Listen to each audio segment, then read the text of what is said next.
Hey yo, welcome to Parker's Reefs. On today's episode, we're going to check out not one, but two incredible marine aquariums.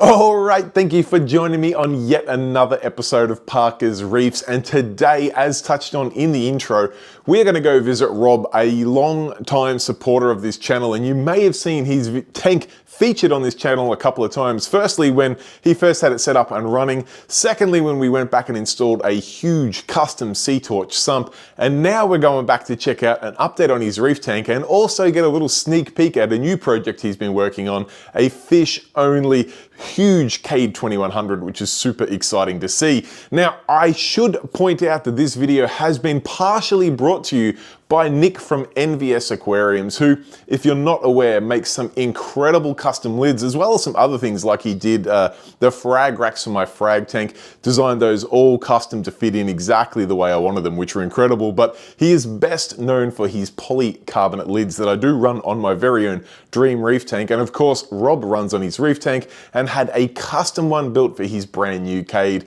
And we'll go have a look at all of the incredible features of that lid. But I should point out that if you are interested in having a custom lid made precisely to your dimensions, precisely to suit any sort of cord outlets you have, any feeding door arrangements you want, or of course, if you want to have special little inserts for automatic feeders and things like that, reach out to Nick at NVS Aquariums. You'll find his details either at his website or on his Facebook page. He has just made a huge investment to get a machine in-house so he can shorten those lead times and get you a better quality product in a shorter time frame. So without any further ado, I will roll the footage of Rob's incredible two marine aquariums. But like I said, huge shout out to Nick from NVS Aquariums for making this video possible. All right, thank you, Rob, for making it possible. You've let me back into your house yet again. It has been, I think, about 6 months since we were here last to put that big sump in your system, but realistically, it's been over a year since we've seen your display tank and had a good chat about it. So firstly, thank you for making it possible to have us here. I know you're a big supporter of the channel and I really appreciate it. No problems at all. Now, for those who haven't seen your previous videos, can you give us a little bit of an overview of the system, the size, how long it's been running, things like that? Certainly, Sam, and welcome back. Thank you. Back. Nice to always have you here. It's an 8-foot system, 8-foot long system by 2.5 by 2.5 high. Beautiful. Got 5 Ecotech XR30 yes. Pros, yes. As well as 4 Kessel A360s. Okay. Which seem to go all right. One of my Kessels is playing up at the moment, but I got to work on what's going to keep telling me it's overheating, so I probably just need to pull give it it apart. a clean. Yeah, fair enough. So yeah, that seems to be going okay. Look, there's some, I guess, some changes probably since the last time you've all seen it. Well, just before we get to that, just to give an overview, how long has this tank been running for now? Nearly 4 years. It started right through the middle of COVID. Okay, yeah, so many tanks have. Yeah, exactly. And luckily, under the animal husbandry, yes. I was able to go to and from an aquarium, and I got all this started. So originally it was meant to be a freshwater system, but that's where my starting, I suppose, knowledge of fish started from. Yes. But when I walked into the aquarium and noticed all the colourful fish and coral, I thought, of course, I might change and do something different. So this is and was your first reef tank. Yes. This is your step into the marine world. You jumped into an 8-foot mixed reef. Yeah. And I figured, seeing that I got the thumbs up and okay, well, sort of the okay from the missus. Yes. I'm going to go all in. Yeah, why not? Definitely. You don't sort of go half and say, oh, listen, can I upgrade now? So thought might as well do it first up. Yeah, nice. So 8-foot system, been running for about 4 years now. You talked about some of the lighting on the tank. You've had some flow changes, I think I can see, since last time you were here? Yeah, possibly. We did lack a little bit of flow because I think one of the issues we were having is I wasn't getting a lot of coral growth. Yes. And we knocked that on the head with the lighting, obviously. That would just change things remarkably. For sure, yeah. But then I think yourself, you helped me out and said, look, I probably need a little bit more flow. So we chucked a couple more Neuro 7s across the back. Nice. There's also a Neuro 5 in the back corner just throwing around the back. Sure. And I can tell whenever I throw fish food in there, you can just see the whole tank just fill with food. So it's always a good indicator. Yeah, it looks like I've got the flow okay. Flow's always one of those hard things to judge. I mean, you can fairly incorrectly judge how much light a tank's got by how bright it is. I know that's not a measurement, but I mean, let's be honest, we all use that as a measurement. Flow is something that's so much harder to tell by the eye. But putting frozen food that's defrosted and seeing how fastly it disperses, always a good way. And you always wonder whether you've got enough and all that sort of stuff. And I remember when Dave was doing the sump for me a little while ago, I said, should I throw some more flow in there? He goes, Rob, you've got enough. Everything's going okay. So, Dave, always the salesman. Exactly right. He'd rather you buy something you need than what you really want or don't need. Yes. So, the flow's looking okay. Looking good. Now, before we get to the livestock of both the fish and the corals inside the glass box, we've talked about this Sump edition, or upgrade, I should say, that you did about 6 months ago. Can you show us that and tell us about how it's going? Certainly. Even though it has been almost 6 months, it is still a little bit of a work in progress. There's a couple of little things we need to get going, but I'll just open up the doors. Go for it. But it's an amazing Sump in my mind anyway. I've never actually had anything like this before. Originally, it was just a glass box, basically, with a number of chambers. But I always struggled with it working efficiently. Yes. It always seemed to throw my levels in the tank in and out. Sure. Where 1 minute I'll be sitting on the couch watching it and it'll be an inch off the bottom. Other times it'll be almost overflowing. Just the flow through the actual Sump just wasn't working the way it should be. Sure. So again, we're collaborating with Dave and yourself at Deer Park Aquarium. We decided to go all in and get a custom-built Seatorch sump. Big Seatorch in there, and it looks an absolute treat. Yeah, and since it was installed, I never have any issues at all with efficiency, with flow. Never have to adjust any of the pipe, the standpipes or anything like that. Everything's just been working as expected. Really good. So, like I said, there's a couple of things we still need to do. Still got to do the lid there for the refugium light. Yes. A custom lid around the large skimmer there. One over the return pump section. Yep. Just, I guess, to keep all the keep all the evaporation inside. Stop the evaporation is probably the better choice of words. But just take us through. So we've got it obviously drains down into this end here, comes through the Reef Factory large roller mat. Yep, and that has been a game changer for me. Prior to that, I had the Clarisea 5000. Yes. Is that right? Yeah, 5,000. The bigger of the Clariseas. And don't get me wrong, that worked great. Yes. But I was changing a roll every month. Yeah, the Clarisea 5000, that's the biggest Clarisea currently make, but it's, to be fair, it's probably not up to an 8-foot system. Yeah. It's quite a large bio load. There's quite a few fish in here. Yeah, you got some decent sized fish in there. So they're producing a lot of waste. Yes. So I thought, bugger it, I'm doing this system anyway. I'll upgrade the skimmer because that wasn't coping with the bio load either. Yes. So I've put in the big smart roller from Reef Factory. Big Reef Factory. And I reckon one of those rolls will now last me. I think I've changed it once since this is the second roll since I've changed the Sump. Okay. So and before you were changing rolls monthly? Every month. Every month. So I think the cost for a Clarisea roll was about $50 and this is $65. So it's a bit more expensive, but it's lasting me 3 times. Oh, you're going to pay itself off in 4 or 5 years. Yeah. Reefer economics. I love it. But I mean, also, no one loves to change filter rolls. So if you're not doing that anywhere near as often, that's good. And then it goes from that section into this big Reef Octopus Regal 300S in there. Big unit. Yeah, it's a big mother. Yeah. And look, the reason why I went to a larger one is I did have a Cove i200, which is a fantastic skimmer. Yes. But again, it just didn't seem to be coping with the load. And it would constantly just overflow the skimmer cup. And it was just, I had all the automations in there and I kept getting automations saying it's overflowed again. Oh, geez, but it works. I can't always empty it. Of course, we can't always be home with the tank. And I think exactly right. So it probably is a sign of a skimmer on its limits if it does have that inconsistency and overflowing at times, because as much as we'd love the fish to evenly distribute waste throughout the day, they tend not to. They tend to, have a big one every now and then.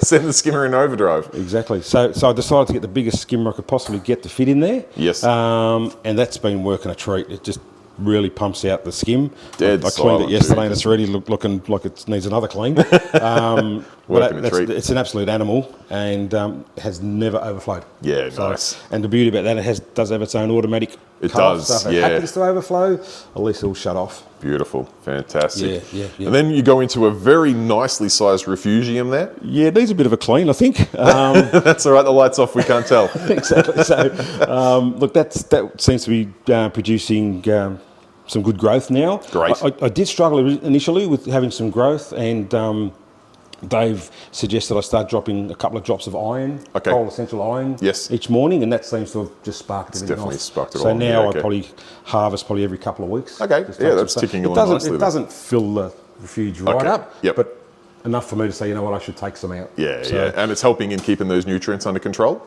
Yes, Excellent. It does. That's always good. What sort of hours are you running the light at the moment? It basically works in reverse of the tank lights. Okay.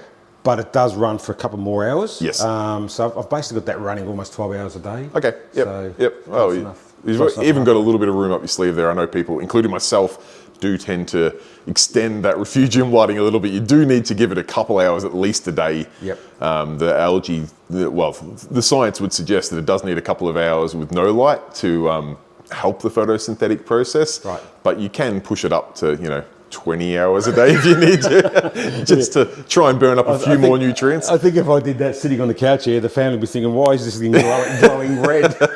Well, I've got a young daughter and she loves the purple glow coming from the tank, so I get away with that one. But there is an option there should you need to extract more nutrients. And also got the nice matching Seatorch dosing containers down there. Yeah, well, I got my Kamoa pumps under there. Yeah, beautiful. So they're dosing Coral Essentials, Coral Power ABC. Yes. I've got some amino going and some potassium there as well. Yeah, beautiful. So looking good. But also in the refuge section as well, I've got my bio balls in there. Yeah, nice. So that's running some balls in there as well. Excellent. Eventually, I have got a rack in here to put all the plates in. All the plates in. Yeah. So just waiting for those to be delivered, and I'll stack them in there as well. Nice. And that's right in front of your face, so you'll tell when they're dirty and need to be cleaned. Correct. As opposed to mine, which is sort of hidden away, and I only look at them when I go, I probably should clean them, and they turn the water black. So as I said to you earlier, I probably should have cleaned the sump for your video, but no, we're keeping it real here today. The way it is. So reefing's not always pretty and clear, is it? This is true. Yeah. This is true. And then you've got on the end there the nice RO reservoir section there. It is, yeah. I think that's 35 litres, if I recall. Yeah, 35 litres. Yeah, nice.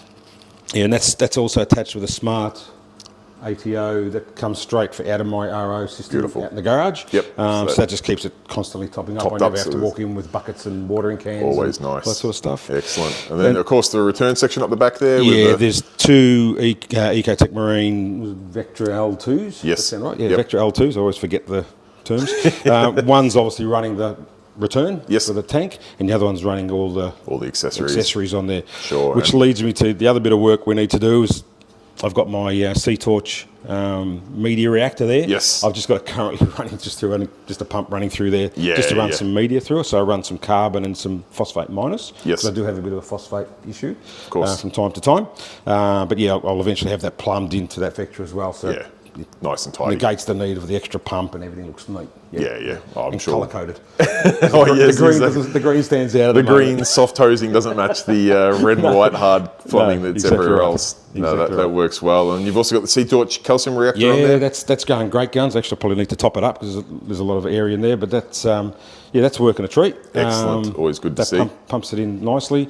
I still do need to compensate with a little bit of alkalinity dosing. Yeah, okay. I'll open up the other cabinet in a minute. Got the KH Guardian in there.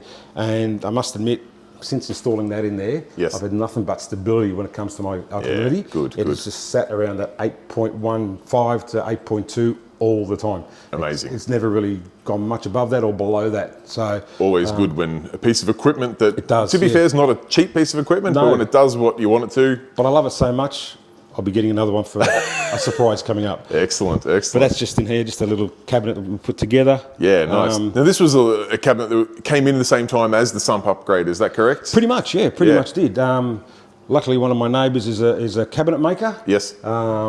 So he was over one day having a drink and I convinced him to build me a section Best of the beer you've ever given out. So, but what's the intention of this is obviously just a bit of storage. Yes. But that's where I house my KH Guardian, my reagent, and the alkalinity. Yes. Supplement. Supplement. Yep. To dose in. And that's what I'm saying. It pumps it in there and keeps my kh, perfect. Amazing. Perfect, yeah. No, it works well. But eventually, what I'm going to put in here, when Focustronic finally pull their finger out, I'd like to get a Focus. What is it? Mastertronic Essential. That's the one. Thank you. Yep, Mastertronic yep. Essentials, and I'll have that dose that's connected up to my Dosetronic, which is just sitting there looking pretty at the moment. But yeah, I'm looking forward to automating another step of it. Yeah, exactly right. Amazing. Exactly right. So I did have I tried it for a little while there. Yes. And look, it did work, I guess. Yes. But I also did have some issues where it was just not. Wasn't quite as automated as you'd like. No. It's taking a lot of hands-on maintenance. Yeah. But I have still got the unit, so if anyone wants it, yeah. Now that you've pumped out how good it is, anyone chasing a Trident, you've got one for sale. But yeah, that's where I'll house the Mastertronic when we eventually get our hands on it here in Australia. Beautiful. Looks good. Now, there is more infrastructure outside of this room, and we can get to that after this, but we can't really go much further without talking about what's inside the glass box, because you've got plenty happening in there. It's an 8-foot system. There's a lot of fish and coral. Which would you rather start with the fish? Look, I like my coral, don't get me wrong, but I love the movement of the fish. Yes. I love the personalities of a lot of them. Some of them have become family pets, if you like. Sure. And some of them you can almost pat. You know, they want to go to feed, they're up there straight away. Or amazing. If visitors come over and they walk across the tank, they're just amazed how everything just follows them backwards and forwards. Beautiful. But yeah, look, there's a lot of colour, a lot of movement in there. Great fish lineup. And there's some fish that you don't see all that regularly in reef tanks. I mean, there's things that used to be common, like the yellow tangs. You've managed to get 3 in the one system. Yeah, well, like I said, I was explaining to you before, when I originally started the system, soon afterwards I got the tangs, and that was back in the day when they were about $200 each. So I bought a pair, yes. But that pair started punching on almost immediately. Yes. And I was absolutely upset about it, being obviously new to the marine industry. Of course. Marine hobby. And one of the guys I was dealing with at the time said, oh, look, put a third one in. Okay. Double down. And sure enough, he's hiding at the back. I can see him down there under the rock, yeah. Put a third one in and it was Harmony.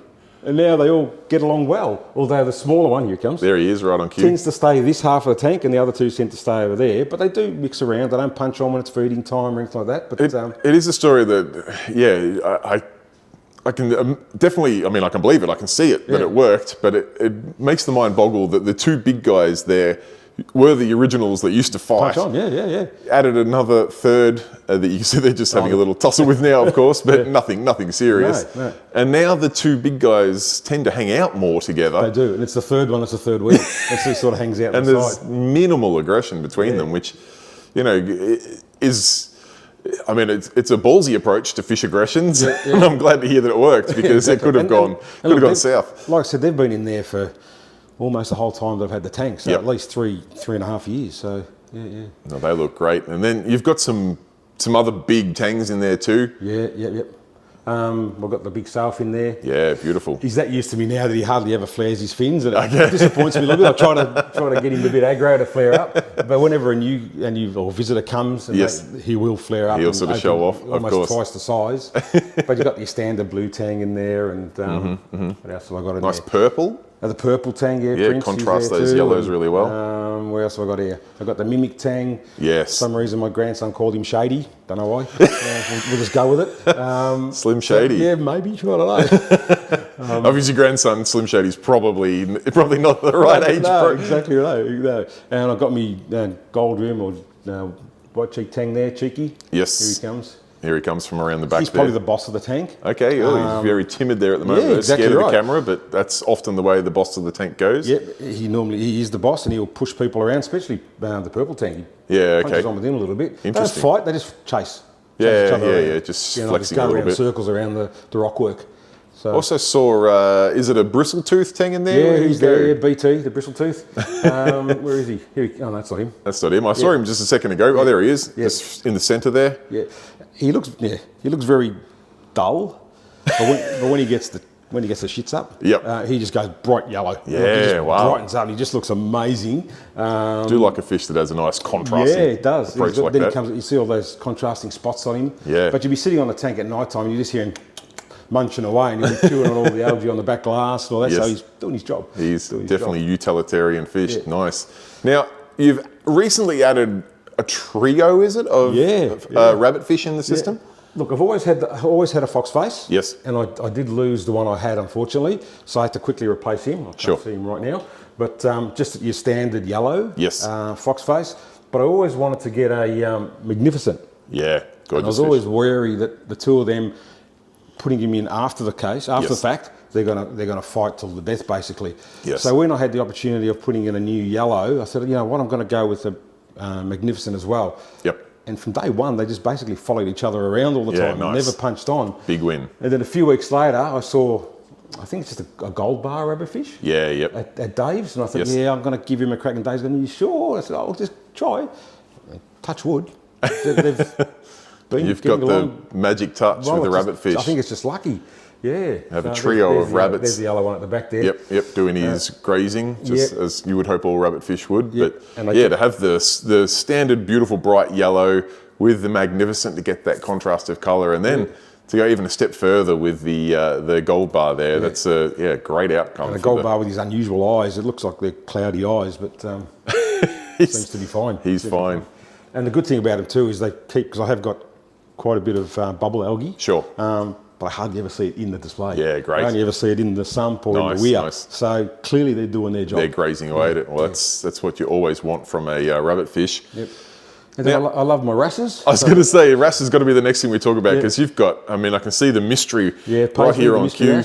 Paisley is my granddaughter, so we named her after her. Beautiful. And he's not too shy either. No, I mean, he's actually coming up looking at you right now. Yep. And then you've got a good assortment of wrasse, from the smaller, I'll say in inverted commas, more timid ones like the mystery, through to some big boisterous guys in there. Yeah. This beautiful one just grazing next to that candy cane right now. What a stunning fish. Yeah. And he's got just the munchiest little teeth. He's got this aggro. This bright gold mustache on him. Absolutely love it. What a gorgeous fish. Yeah. And he's doing his job too. You can see him in there picking away, making sure everything's nice and clean. And then you've got this guy here too. Yeah, a lot of wrasse I buy because I like the look of them, but I often can't remember the name of them. I'll often go, Dave, what's this called? And he'll go, blah, blah, blah. And I'll normally write it in my phone because I'll never remember. I can't remember what that one is. Well, you know me, I don't know almost any wrasse species names, so he's a beautiful wrasse. We'll go with that. I've got the Lineanus there. He is slowly getting those bright colours. Yeah. Then I've got the orange shoulder, which is probably one of my favourites. Yeah, that's a beautiful fish. Just the blues in his tail there. And his colours are coming up very nice on screen. Really shows that pink, orange and purple to him, and the blue through the sort of the colour of the scales there. Yeah. And then another one that some people may call very plain is I've got this pearly wrasse. Yes. There's something about him that is striking to me. There's Melanaris has shoved his... Melanaris there as well, but the pearly's disappeared off screen right on cue, but he'll come out. He'll definitely come out, and as you say, he is slightly a bit different. Yeah, and I've got a Timor wrasse in there somewhere. I think it's Timor wrasse they call it. Timor wrasse, yep. Yeah. Oh, there's the pearly one. He's come out again now. Yep, beautiful. Just something about him, I don't know. I like it. He's very Blenny-esque, actually. He's quite an interesting fish. Yeah. Got a real camouflage sort of pattern to him there. Yeah. And then, I mean, there's still plenty of wrasse on the Timor. Yeah, he is pretty actually. Look at that. Yeah, the colours and spots on him is very nice indeed. Sort of a bit of a segue from the wrasse. You've got some Antheas in there too. Yeah, I'd like to get more. Yep. I've got some dispars in there, but they've lost a bit of colour for some reason. Yeah, he's quite pale. I'm curious what that's all about. Yeah. And I do have some male Antheas. Yes. And a funny story with this, because I had a number of Antheas. Yes.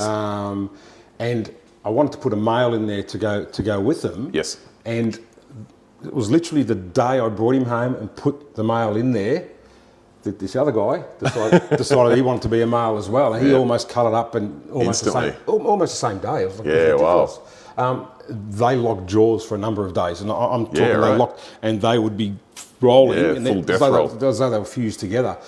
But they seem to have calmed down. They definitely don't seem to show much aggression right now. I know, 24 hours in a day is a long time, but for the time I've been standing here, they look quite peaceful, rubbing shoulders, which is always a good sign. There is a, what else did I have it here?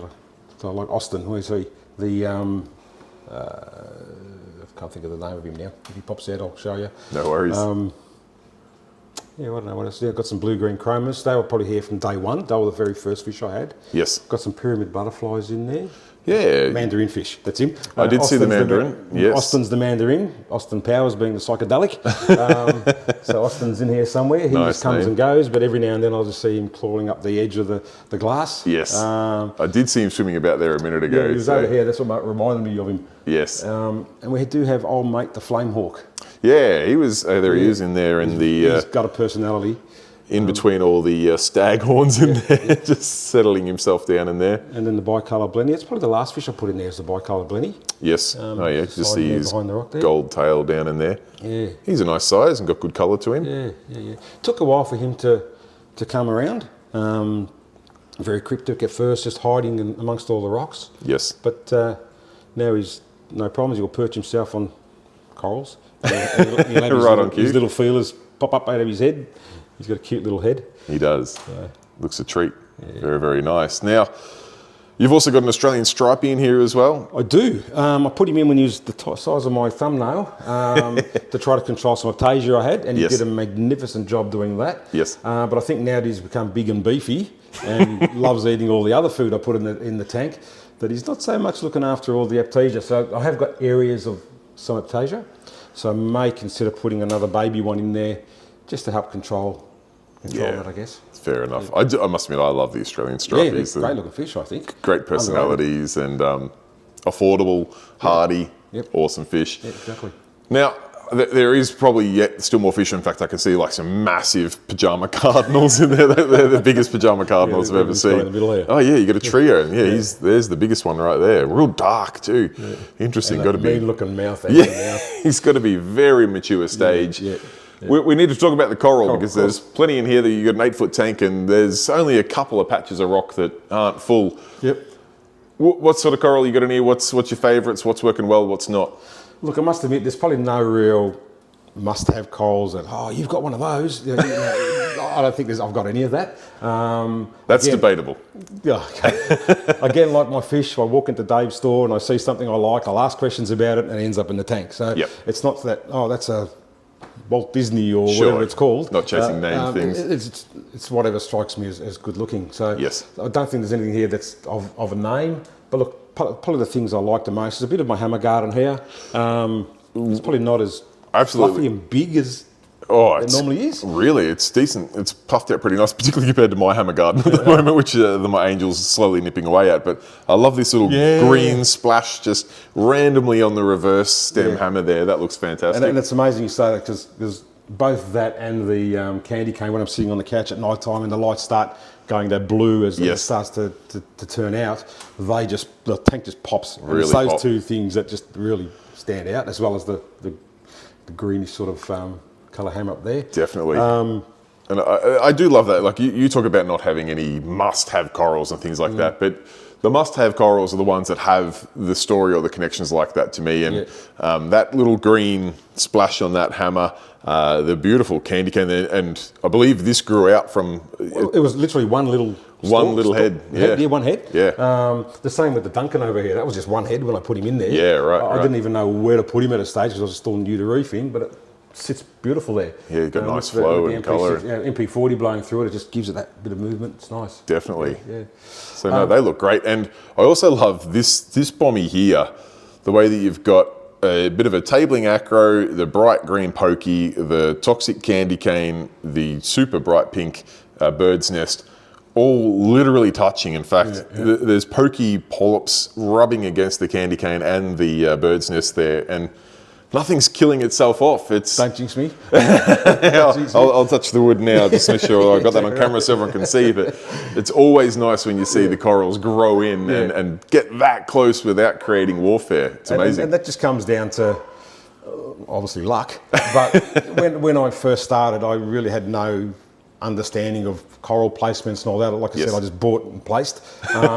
So that's clearly that'll do. There's a spare bit of real estate, I'll stick it on there and away we go. You couldn't have done it any better if you had 30 years experience, I'd say, looking at that. Yeah. Turned out great. But look, I do have some other corals here that I like. I like my elegance. Yeah, they look great. The gold tip one sometimes at night time really extends. Yes. That's just I guess a plain one. I have no idea what the hell's happening to this. So if any of the listeners know, that's meant to be a blue tip elegance. An elegance, but it always seems to be fat and not blue tipped. So. Yeah, I think the last time I was here, this was doing this sort of behaviour. It looks like a heliofungia that's gone rogue, but it's an elegance. Yeah, it is an elegance. Yeah. So I don't know whether I should move it next to the other one and just maybe they get along happy and one teaches the other one what to do. Anyone's guess. Either way, it looks unique. I love it. Yeah, exactly. So I'd leave it. I think it's it looks actually great. one of my wife's favourite there. She says, I like that one. I go, well, that one. I don't think you'd ever be able to remotely replace that coral because you're never going to get another elegance to look like that. Yeah. Plus, we've got a couple of other SPS around here that have some unusual colours, and I must admit, a lot of them look great from top down. SPS life, yes. Yeah, so, but that's over this end. I have a couple of gonnies.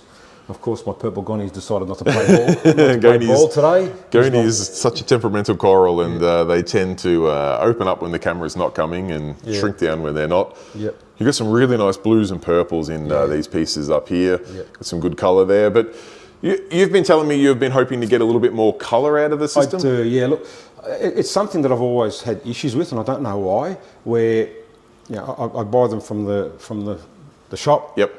There's a bright pink. Yes, I need some bright pink in the tank. I'll put it in there. It starts growing great, and it becomes green. So I don't know what's sort of happening there. I've done a number of ICP tests. Nothing sort of stands out. Yeah. So again, if any of your listeners have an idea of what happens to them and they've changed something, please yell out. Because even this one, for example, now where all the fish are sort of sitting on top of the green, that used to be bright pink. Yeah, it's bizarre, and it's a solid green now. So, I mean, that's a dramatic shift. Yep. And I know the old wives' tale used to be too much iron in the system. And I say old wives' tale, some people may still live by that, but I think a number of people don't believe that's the case anymore. And then considering the ICPs you've done, which shows, if anything, your iron's low, and that's pretty well backed up by the fact that your refugium pretty much stalls until you put a bit more iron in, and then it grows. So it's definitely not a surplus of iron. No. It is just something in the system that's definitely enjoying green. Right. That it doesn't like. But moving across here, that was one of yours that you gave me a friend. Yeah, the Dustin's cousin, and it looks great in your system. In my tank, it's probably getting too much light, and when it gets too much light, it goes pretty much just solid blue. In the lower light, in the underhanging sections, it gets the green and blue, and you've got a near perfect 50-50 mix of green and blue there, so it's going well. Then I got the red digi. Yeah, I did have a purple digi next to it. Yes, but it was just going crazy, and every time I put my hand in a tank, a bit would break off, and I was just like, get rid of it. Yeah, I just had enough of it and got rid of it. That entire tank, rock there, you may recall if you saw some previous videos, used to be just one massive red cap Monty. Yes, and again, I've got some frags of it up there that they just keep exploding. The frags that are now colonies. I just can't part with them. So I always keep something growing there. But again, it comes down to inexperience when I first started the tank, where I put something like that up high. Yeah, and then it just shaded everything. And that's what it did. It shaded all my hammers and a couple of the blastos down the side there. And again, I just said, you know what, it's got to go. So I ripped it all out, kept a couple of frags. Now I'm just open to suggestions as to some other sort of SPS corals. You've pulled the trigger that I probably should pull myself. I've got blue digi growing out of control, and I've had a number of people tell me I should rip it out, and I just can't quite do it because it's a near on 3 foot colony, which is difficult to do. But what I do love is it now has opened up this prime real estate there for you to right in the front there, to put something special there. So maybe I need to put one of those desirables that everyone wants. Maybe I'll put something there. I don't know. Definitely want something to get some good contrast with the colours around there and really make a showpiece out of it. So, of course, any viewers out there that got suggestions of corals there, bear in mind we are in Australia. We can only access Australian corals. So, if you think there's something you would put on that edge, do let Rob know in the comments. Yeah, of course. Yeah. Just moving along here, I know we discussed that a little bit further, you and I, Sam, was that the strawberry shortcake, where I actually thought I was losing it. As you can see, a part of it has died off. Yes. But it just stalled and stopped, thankfully. And now it's coming up with some fairly nice colours at the front there. Whatever was killing it off has stopped, and it will slowly, eventually grow back over that. But in the meantime, at least the other side's happy and healthy and growing along, which is... Reefs, there's always so much we don't know. Exactly right. And that's the fun part of the hobby, I guess, all the unknowns. Everyone banters together and tries to work it out. Exactly, Common enemy. Yeah, exactly. And just moving along now, there's just sort of other the green bird's nest. Yeah. Then other, I suppose there's a Dallas there. Yes, you got Dallas there, which does occasionally get some nice red polyps on it. Yep. You got nice. This is what I would call a blue stag, but it has developed a fair bit of green to it, which is interesting. But it's got really nice growth. I actually thought it was an acro. Yeah, well, it could be. Yeah, it's not super thick, but I do like the real. The only reason why I really called it a stag was it's quite open growth structure on it. Okay. And just particularly compared to the bird's nest next to it, which is quite tight, I think it gives a nice contrast there. Yeah, but again, it's got that green theme, doesn't it? So I really do like to put something that's going to break it up a bit. Yeah. Definitely, yeah. Then I've just got a blaster rock here, which I've had some good success and bad success. Sure. Bad success, it's probably not so good. Where some of them have died off, but then others have sort of flourished and are doing well. Others gone well. I quite like this one on the back here. It's got nice size heads and nice contrasty purple and red. Here comes our mystery wrasse to come and have a look at the camera. The most non-mysterious mystery wrasse I've ever seen. Very friendly, that guy. Yeah. And then just a couple of lobos at the front. Sure. I actually don't even know how they ended up in there. I must have just bought them at some stage and said, chuck them in there. But Story of a reef addict. Yeah, I don't know how they got there, I swear. My wife often says that. She'll be sitting on the couch, you look and go, is that a new fish? And I go, no, darling, I've had that for months. Are you sure about that? Yes, months. No, classic. Now, this system, as you say, has been going for about 4 years now. Close to it, Future plans for it?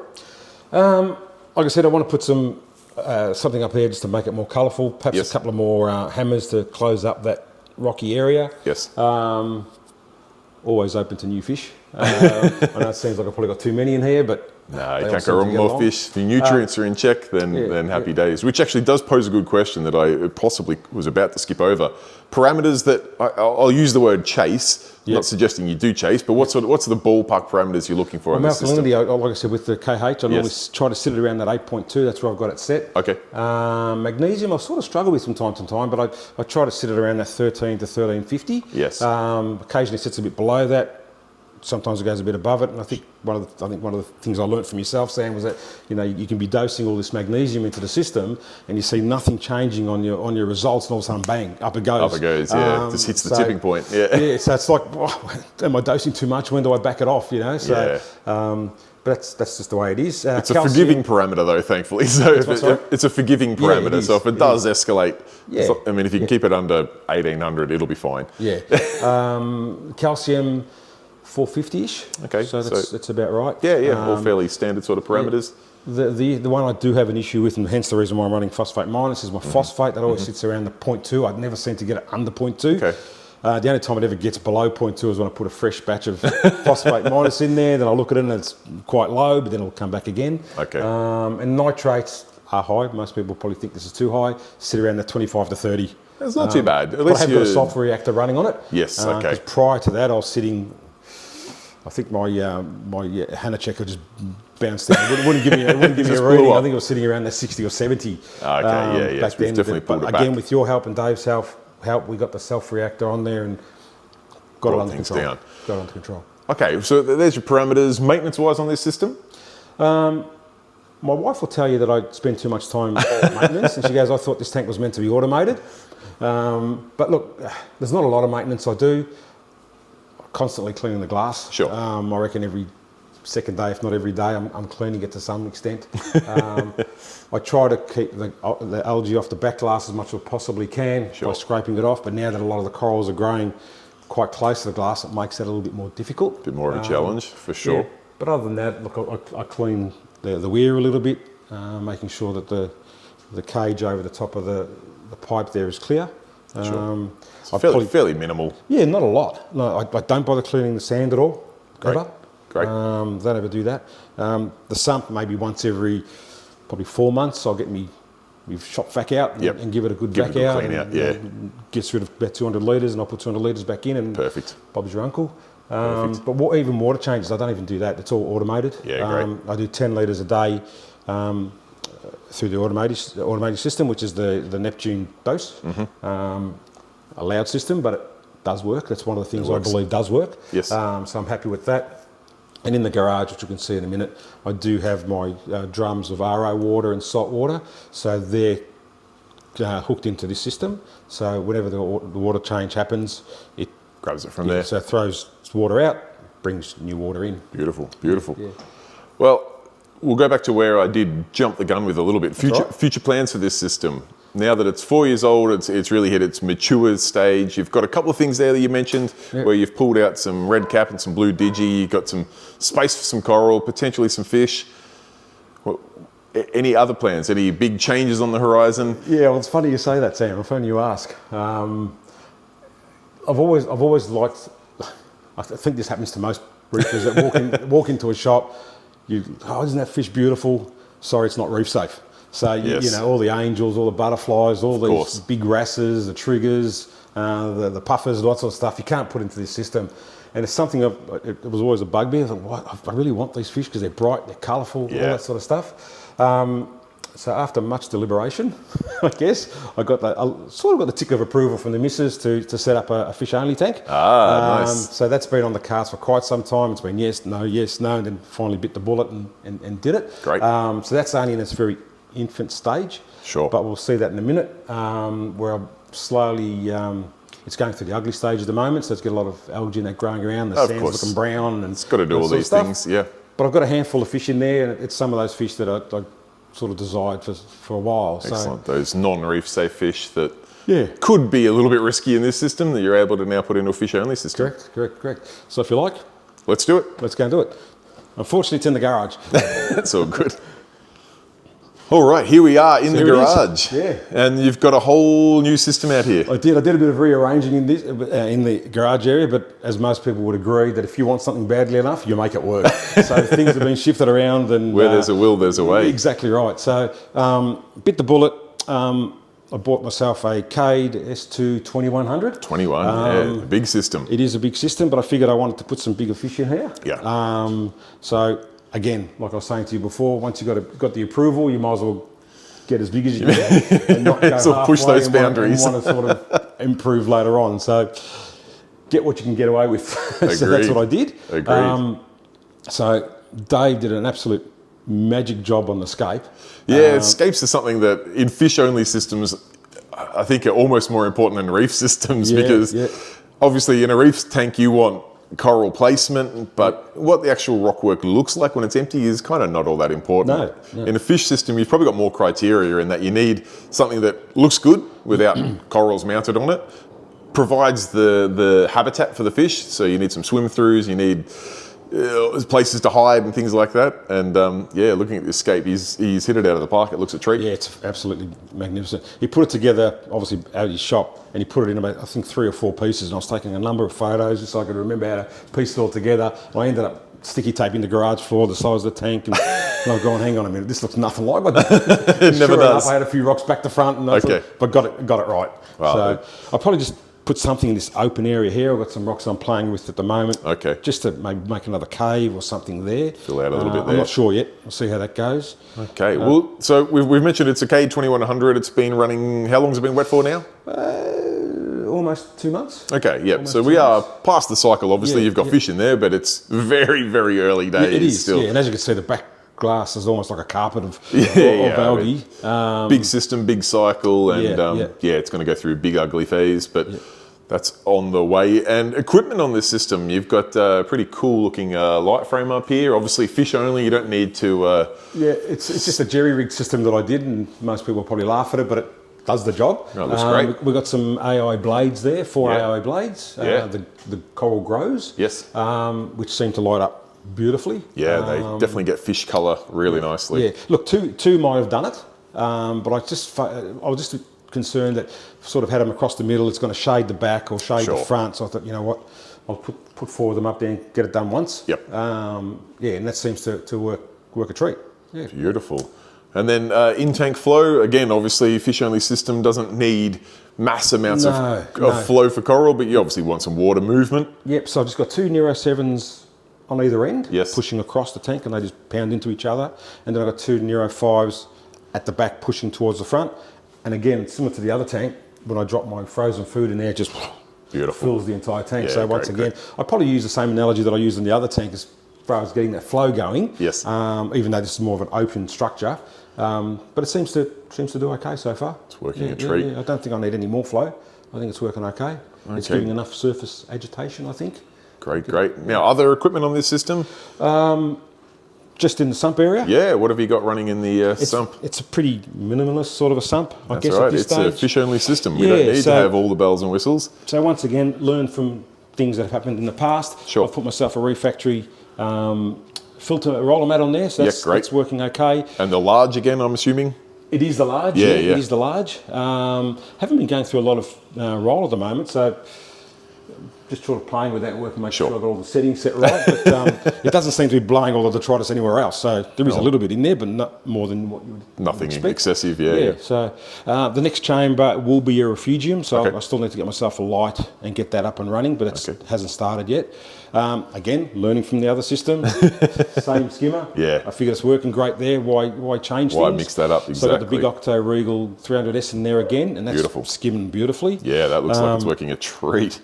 2 Shago heaters, a 300 and a 900. Beautiful. I didn't go the 1200 system because I've got a refactory thermo control there. Okay. And that's only rated to 1000 watts. Yeah. So I didn't want to break that. No. Like something happens, blows up. And with heaters, the last thing you want to do is overload a circuit and have a relay stick or something. And those Shagos, they'll heat a tank up if they're locked on. Exactly right. And then it comes through to the media. Yeah, great. And I've only just recently chucked a bag full of carbon in there, so don't know if that's helping. I think it helped a little bit with the clarity. So that's, and then I've just got the return sections, just the Mantis 12,000. Yeah, beautiful. Which seems to work all right. Doing the treat nicely. Then off the manifold, at the moment I've got running running my big Pentair 80 watt UV steriliser. There's one there for the display tank, and obviously I've set one up for that. Yeah. So again, you've used the same sort of methodology, the equipment that's worked for you before. What's the saying? Don't fix something if it's not broke, or something like that. So everything worked in there, so why shouldn't it work out? Yeah, and I mean, it makes carrying your spare parts and stuff, so like you probably really only need to have one spare sleeve. You can have one bulb on hand if you want. Exactly. And you've got your parts there to mix and match and keep everything running. Yeah, and I thought I'd better put that in there just in case, I end up with some disease or something in here. At least it's going to help control that, I guess. And look, big fish-only system, UV is not a bad idea. It's probably one of the most important filtration pieces, really. I would think anyway. I'm sure people may have different opinions, but if I was going to run a big fish-only system, I'd definitely be pumping a big UV on there, just so you can have them in there without covered spots and things like that. Yeah, in this section here, it's not a hell of a lot, but I've never been one for cable management, so apologies. Oh, that's pretty good to me. So up the top here is just a wealth of cables and stuff, and all the power boards are full. I've had to stick other power boards on the side there just to compensate. There's one over there and one over here. Brilliant.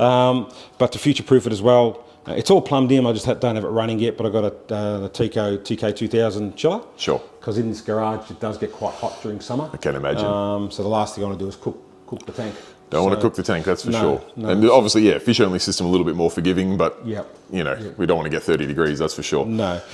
And staying on the refactory theme, I have got the thermo control in there. You can just see it. Oh yeah, nice. Yeah, a little display there, and then you've got under here. I've got the pH and salinity. Beautiful. I think I still need to calibrate them because I don't think they're spot on just yet. But you're in there and working away. Yeah. Looking good. Now you've also gone and put the Cade caddy on the side beside here. It, just to help with storing some things. Yeah. I don't have a lot in here at the moment. That's all right. It's there for future my opinion expansion. Is, and maybe a suggestion for Adam at some stage, give the option to get some shelving. That would be a good idea. Yeah. I know a lot of people would use this for all the control boards. What I found though was where all my equipment was and where the control board was. It's too far. Yeah, I just didn't have the correct cable lengths and all that. So I said, you know what, it's just got to become a storage. I have got a couple of little controllers hiding in there, and the controller for the skimmer. And like I said, I'll end up building some shelves there myself just to store food and keep everything nice and tidy. And a nice little bench just to prepare your tests and food. So that's exactly what I do. I come here, prepare the food and all that there. So it just gives a little bit of a space to do some work. Nice. Now, I did briefly notice one other piece of equipment, which, following on the theme of what's worked on your previous system, you've gone and replaced the mesh lid that comes with the Cade. Yeah, look, the mesh lid worked okay. Just a little bit flimsy. I kept, every time I wanted to move it, I kept dropping it into the water, and it was just frustrating me. The bigger the system, was it a one piece or it's two piece? Two piece, okay, that's not too bad then. Yeah, no, but still, my clumsy hands, like every time I touch something, I drop it. Of course, I could put the feed ports in there, and I didn't do that. Every time I wanted to lift it up to feed, no good. So what I decided to do is, actually the display tank inside the house has got some custom lids on that too, by Nick from NVS Aquariums. Yeah. Very impressed with it. It was solid build, quality stuff. The meshing's beautiful. All the feed ports, everything just fit great. And because it was a custom tank, it wasn't just just not off the shelf thing. Exactly. So he had to sort of get a lot of measurements. Spent a lot of time going through measurements, and he got it perfect. So when it came to this tank, it was a no-brainer. Yeah. I had some conversations going on with Nick, talking about, hey, can you do this for me, and all that sort of stuff. And he sort of gave me a price, and we went through dimensions and that. And then I happened to mention to you in the store. Yes. And he said, I'll keep in touch with Nick as well, so let's collaborate and we'll put something together. We'll get a lid together. Now, the beauty of this is obviously it's three systems. Sorry, buddy. Three sections with feed ports, but it's also got little cutouts for all the cabling. Yeah. At the back. The beauty of a custom lid is you literally design exactly what you want. Exactly. I've got on back order. Have no idea when it's going to come. A refractory feeder. Okay. So we got all the dimensions off that. Thanks, Sam. You helped me with all the dimensions. Pleasure. So Nick arranged to have all the. Yeah. So he's got the mounting bracket opening there for that, and then of course this section here where the food will drop through there. Or correct. I mean, if you really wanted to, you could cut that out. But if you're going to run feed pallets, not flakes, it'll fall through there nicely. No, but where Nick actually really shone through, and I'll tell you a bit of a heart and mouth story. I was actually installing the lights. So I was standing over here doing some work. I didn't have the cabinet there at the stage, so I was in there, and happened to look down the edge of the tank, and I've gone, hang on, this tank's bowed. Yes. And my heart just stopped, thinking, what the hell? And I was just waiting for this tank to explode. Thinking, what's going on here? So I bought this tank through Dave at Deer Park. So I've quickly messaged him, Dave, I said, what's going on? The front of my tank's all bowed. And he goes, no, it's a rimless tank. It'll have a bow. I said, it'll be about a 5 mil difference. And I've gone, okay. So I've got my measuring tape, and sure enough, it was exactly 5 mil difference. 5 mil difference, yeah. Heart rate returned to normal, because what I was expecting is to come in one day after work and there's just water everywhere. It's water on the ground. So speaking to Nick, not a drama. We went through a process of getting a number of measurements along the. So we basically divided the tank by 2, divided the tank by 4, then each one of those divided by 2. So we had a bunch of measurements front to back, all the way through the tank, which clearly gave Nick that slight curve that's in that front glass. You're definitely not alone in, particularly with the Cade 21. I mean, it's a 2.1 meter long rimless tank, and glass does bow, particularly when it's full of water. Yeah. And what I have heard is that sometimes, even like the custom build ones, if you don't account for that bow, the little tabs that hold it on there can actually not stick out far enough. That 5 mil can be enough for it to then drop into the tank. That's one of the things that was happening with the originals. A slight knock and it would fall in. Yeah. But anyway, he got that all together, and he made it perfect. And so the lid's actually built with the bow in it to match the tank. Yeah, correct. Incredible. So it wouldn't even fit that well when it's empty. No, not at all. No, exactly right. But when it's full, fits like a glove. And I understand, I think this might actually be a bit of a newer design. I'm not too sure. Whereas my old lids sort of fit into the tank and rested on the rims. Oh, yes. This, if I can sort of make a bit of room, you can sort of see it's etched in. Yeah, so he's got, it actually sits flush. So the top of the lid sits flush to the top of the tank, but then the inside of the lid sits inside the tank. Yeah. So there's absolutely no escape of water even. And that's a good thing. 'Cause I know when I didn't have the lid on there and I was using the scraper, if you're not careful enough, you'll be rolling across there and just splashing water. Splashes everywhere. It makes a real mess. But this prevents all that. So it gives you the benefits of a rim on your tank and the benefits of a rimless tank. So exactly right. He's done well. Yeah. Big shout out to Nick from NVS Aquarium. I really appreciate it, Nick. Thank you. He does have obviously dimensions and plans for many off-the-shelf systems that can then be customized. But much like we found out with your other tank or your reef display tank, that if you've got a custom system, it doesn't matter. A few measurement points and Nick will be able to build it for you. And add in those things like those cable cutouts where you know you want to run your pumps or your feeding doors, and get it shipped to you and take it out of the packaging and put it on the tank, and it looks like that from day one. Which and when I received it in the packaging, it was that brilliantly packaged. I reckon I could have thrown it off the back of a truck and nothing would have happened to it. Each piece was individually bubble wrapped, and then entirely bubble wrapped, then put in a box. Then it had fragile tape around it. And I know you work in logistics, so you know what happens to these packages. Certainly do. But he did a fantastic job. No, good stuff. Yeah. Well, that covers sort of the infrastructure in this system. You've got to tell us about some of the fish that are in there and some of the plans for future fish. Yeah. Look, one of the main reasons I wanted to go with with a fish-only tank, and it might sound weird, is that I've always loved to have a dog-faced puffer. Okay, great. I know that it may not look like the most prettiest of fish or most No, fascinating they're fish, awesome. Love them. But it's just the personality I've always wanted. And to compensate in the meantime, while I still had my other tank, I had little Valentini puffer here, little old man Puff. He's a very curious character. He's just a family favourite. Absolutely love him. But a dog-faced puffer will come in here as well. So that'll certainly come in here. As far as other fish that I've got in here, I've got a pair of Great Barrier Reef clowns. Nice. One there, that's a female there. Sorry, it's the male there, I think. Here comes the female. There she is. Yeah. With a bubble tip anemone. And of course, right on cue, didn't know the video was coming, but decides to move to the back of the scape, so you can't see it. But they house it, they've hosted it, they're doing quite well in that. Beautiful. So much so that I'm a fisherman, so I catch fish as well. Yes. And every now and then, if I'm cleaning a full league of fish, a little piece finds its way in the tank. Of course. And these clowns will just smash it, pick it up, not eat it, take it around to the anemone and force feed it into the anemone. So it's just a match it's a sight to see. Yeah, nice, so nice. It's good to see. Obviously Puff, he's personable. I hand feed him, I can scratch his belly, all that sort of stuff. So as you can see, he sits right next to me. Some of the newer fish that have now made it into this tank, I've got the big emperor angel. Gorgeous. Or grunter. Grunter. My wife calls him the boss because I think he's the boss of the tank. But he just sits there and grunts all day long, so he's looking great. Excellent. We've got a Sid, the filefish. Yes. Sid Vicious. Sid Chrome. Oh, Sid Chrome. Being the file. Of course. So that's him there. We've got the Harlequin Tusk. Yeah, beautiful. He doesn't have a name just yet, so we'll get one. Iconic fish-only fish here in Australia, definitely. Don't know how he's going to go with all the snails I got in here. He'll go great with them. I don't know how well the snails will go.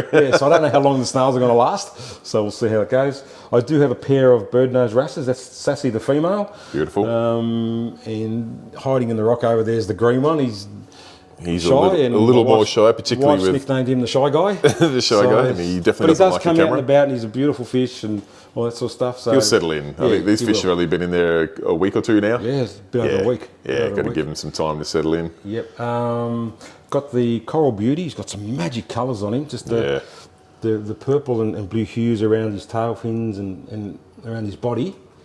Yeah, beautiful. They get that real electric blue line to them, don't they? Yeah. I have a flame angel in here. Yes. He's new. Somewhere. I did see him a second ago. There he is down the bottom at the back. He's got some magic colours too. Oh, they're hard to beat, the colours of those fish. They're just beautiful. Yep. What else we got in here? We've got a majestic angel just sitting at the back there. Nice. There he is. Beautiful. Beautiful colours there. And unfortunately, he's a magic fish. He looks pretty, but he's always hiding. He's very timid at the moment. Again, he's only been there for a week. Yeah, if I'm sitting down on the chair just watching the fish eat, he comes out and about, and that's a blue-faced angel. Yes. Got him from Dave last week, and he is just gorgeous. If he comes out for a look, just look at the colours on that, and just the yellow in his fins. Here he is, right on cue. Yeah, nicely done. The Emperor's trying to steal his thunder, but out the way, champ.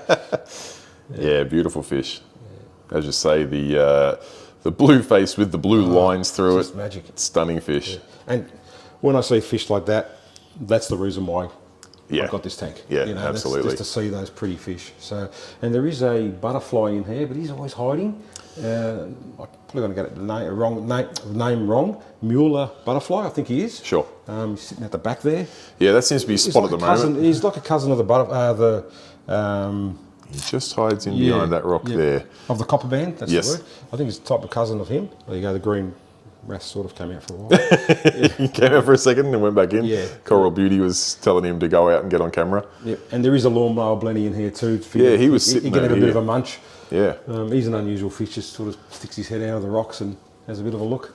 Fantastic. Well, you've got the best of both worlds now. Yeah. You've got a 4-year-old thriving reef system, and now you've got your big fish-only tank that you can put all of those fish that now every week when you come into your local fish store and you say, well, what about this one? I can no longer say, no, he's no good for your tank. I'll just say, well, he's good for this tank, but not that tank. Not tank, exactly right. Exactly. No, it looks fantastic that you're living the dream there. And obviously, you've mentioned the dogface puffer is an absolute lock on this system. That's almost what this tank was built for. But any other fish that are on the want list for it? Yeah, I wouldn't mind getting a couple more angels. I'd like to get a Karan angel and a Regal angel. Beautiful. I'd love a Queen angel, but I don't think the finance will stretch they're that far. pricey, If I go to the wife again and say, look, I need another $1,000 or whatever it is for a Queen angel, so probably not that. Some triggers, I wouldn't mind some triggers, maybe pink tail or blue throat, maybe a Picasso. So it'll be interesting to hear if anyone has that Picasso, because what I've heard is they can become extremely aggressive and maybe turn on some of these other fish that I've got in the tank, which is something I definitely don't want. No, you want a harmonious system. Yeah, and maybe some of the more unusual or colourful wrasses, because obviously I like my wrasses in the other tank. But there are some out there, like the chorus wrasse, for example, that will just rearrange your corals and tank and your rock work. So maybe something a bit more colourful when it comes to a wrasse. Beautiful. And maybe some more of the dwarf angels, maybe a lemon peel or something. I don't know how you'll go with the flame, but they'll work it out. Yeah, and plus it's just whenever you walk into a shop and you spot something you like. So, it gives you the flexibility that otherwise you didn't have with the reef tank. Exactly right. Well, that's awesome. Like I said, I think you've got the best of both worlds, and you've set yourself up here that now, you can walk into a fish shop and anything you see now is going to realistically be suitable for one tank or the other, which is a pretty unique situation to be in. And as usual, you've set it up with the right gear. You've set yourself up for success, which is easier said than done, because it does cost a pretty penny to set yourself up for success. Yeah. And it took a bit of saving and some convincing of the wife to do this. But yeah, look, it's been a long plan in the making. Absolutely. But we sort of got there. Probably one of the things I didn't mention is this has also got an automatic water change system as well. Yeah. I didn't want to hint on it when I was talking about it before. You're trying to keep the secret. But it's all connected. Okay. So the inside tank does 10 litres per day. Okay. But instead of dumping the water into the drain, it's actually feeding it into this system. Yes. And then from this system, I've got the 10 litres a day running out to the drain. Okay, so you're recycling a bit of that correct. water. Yeah, correct. And that so far seems to be working all right. At first I was a little bit worried, am I going to be mucking around with the water levels and is it going to work? Yes. But it seems to work. So working a treat. Because the salt water system that's right behind you there. You've got pretty easy access should you need to do a manual water change. So that all just feeds into the tanks and everything seems to just work. Does the job nicely. Well, again, thank you so much for having me here and showing me your new tank. I'm super excited. I know we chatted a fair bit about the lid, so I'm really glad to see it in person, to see that it absolutely has turned out as well as it did. And both tanks are looking incredible. And I'm super excited to see where this fish-only system goes in the coming probably 12 months, to see what sort of fish you end up with. And maybe some corals. Maybe something that's going to be, fairly grows quicker than it gets eaten. Yeah, exactly. We'll see where that goes. But also in your reef tank there, awesome to see a nice 4-year-old system really matured in. As always, there's always challenges or things that we still work on, but you've got a nice little bit of real estate there to put some new corals in and see if we can get a little bit of the green out of some of those other ones and get a bit of colour popping. But all in all, your system's looking great, and I think you've done a fantastic job for someone who's only ever had one reef tank and now only ever had 2 marine tanks. So look, I think that all comes down to, obviously there's a bit of luck element. And yes, I've had some bad luck as well. I've had some losses. Of course. I've lost fish, I've lost corals, but I guess if you have livestock, they eventually become dead stock. So that's one way of looking at it. But having said all that, I put a lot of thanks into yourself and Dave. I always wonder whether I'm asking too many questions or Never. texting you too many times and Never. asking you, oh, is he going to get sick of me asking again, or how stupid's that question? But no, you guys have been amazing. You always steer me onto the right track and give me the right advice. So that's really appreciative. So thank you. I think you give us way too much credit. We'll give you our opinion, and it's realistically up to you to decide what to do from there. And you've put the hard yards in, and have got 2 incredible systems now. So well done. And yeah, one last time, thank you so much for having us. No problems at all. Thanks, Sam. Anytime. All right, guys, there you have it. That is the tour of Rob's 2 marine aquariums. The first one being his beautiful, well-established 4-year-old reef system there, a custom-built aquarium that now has this beautiful custom Seatorch sump in there, and it's really nice to see these aquariums after a number of years just hitting their strides and almost running on autopilot, which is, to be fair, the dream and what we aim for with all of these reef tanks. And now, because Rob has found himself with a little bit of extra time in his hands, not chasing parameters and dealing with issues in that dream reef tank, he's jumped in the deep end and gone and set himself up that gorgeous Cade 2100 with that beautiful fish-only system. Now, again, this video was partially brought to you by Nick from NVS Aquariums, and you saw the detail he went to on that beautiful polycarbonate lid on that Cade 2100. Made it 3 sections, included things for the reef factory auto feeder, put all of that beautiful clear polycarbonate on there, that really nice meshing, and of course, probably the most important thing in my mind, actually dealt with the bow on that rimless tank. So designed it so that those little tabs are not going to fall into the tank or anything like that, which is a really, really good point, because the last thing you want is your lid falling in the tank. It makes a huge mess and gets water everywhere. So big shout out to Nick. Now, it doesn't have to mean that you have a huge custom aquarium. NVS Aquariums do have lid designs on file for a lot of your standard sort of size tanks out there, including some smaller ones like the Cade Mini or the Cade Nano, things like that, along with some of your Waterbox Cube 20s and things like that. So don't be afraid to reach out to Nick and find out what it's going to cost to get your very own custom polycarbonate lid. Now, I should wrap things up there. If you do have any questions, comments, feedback, anything like that at all, please feel free to pop it in the comment section down below. I do personally reply to each and every comment there, so if you have a question for myself, my channel, or of course something about Rob's tank, pop it down there and I'll do my best to get the answer for you. And of course, it would be remiss of me not to give a huge shout out to all of my channel members on screen here. These guys chip in a couple of bucks each and every month to make videos like this possible, and I very humbly appreciate the support, so thank you. We have now surpassed our 30,000 subscriber mark, but that doesn't mean we can just stop there. Let's go for 40,000. If you're yet to subscribe to this channel, it takes 2 seconds of your time and costs no money whatsoever. Hit that subscribe button in the bottom corner down there. I personally appreciate it very, very much. Other than that, guys, I think I will leave it there. Thank you for watching this far. It's been a monster video, but there was so much to cover on Rob's 2 tanks that I did not want to trim it any shorter than that, so I truly appreciate you taking the time to watch them. Till next time, guys, stay safe, keep reefing. Cheers, bye.